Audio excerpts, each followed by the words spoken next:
పదవులు మీకే, పైసలు మీకేనా అన్న. ఎవరినన్నది? ముఖ్యమంత్రి రేవంత్ రెడ్డిని అంటే నాలేదా? నాకేమర్థమైందంటే 20 నెలల నుంచి మన మునుగోడు నియోజకవర్గంలో రోడ్ల కాంట్రాక్టర్లకు, దేనికి బిల్డింగ్ కట్టిన వాళ్ళకు, సీసీ రోడ్లకు, దేంట్లకు ₹1 మీద వస్తలేదు. నేను మంత్రి దగ్గర పోయి అడిగినా రాలే, 100 సార్లు తిరిగినా రాలే. కాంట్రాక్టర్లు ఏమో ఒలిగొండ చౌటుపల్లి రోడ్డు చేస్తే కాంట్రాక్టర్ టెండరా, అగ్రిమెంటా, ఎన్ని రోజులైంది? మొన్న సంవత్సరం కూడా రాలే.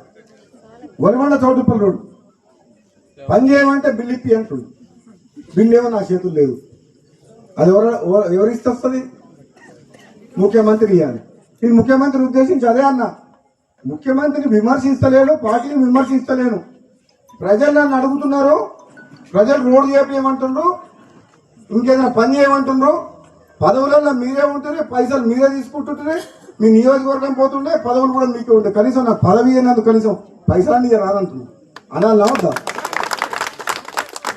పదవులు మీకైనా తీసుకోరు, పదవులు మీరు అనుభవించినా పర్వాలేదు, మాత్రం నాకు అన్యాయం చేసినా పర్వాలేదు, కానీ మా మునుగోడు నియోజకవర్గానికి నాకు ఎన్నుకున్న ప్రజలకు అన్యాయం చేయకుండా ఈ మునుగోడు సహకరించమని చెప్పింది.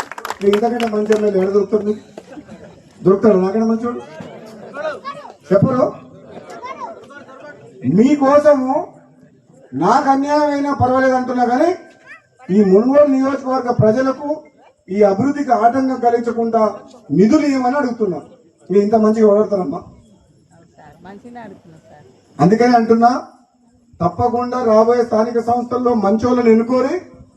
ఎందుకంటే మంచోళ్ళని ఎన్నుకుంటే కొంచెం నేను కొట్లాడుతున్నా ఏమంటుంటారని,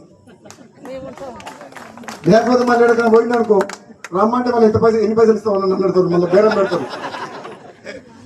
పెడతారు. మంచోళ్ళని ఎన్నుకోరి. పదవి అనేది అధిష్టానం నిర్ణయం తీసుకుంటుంది.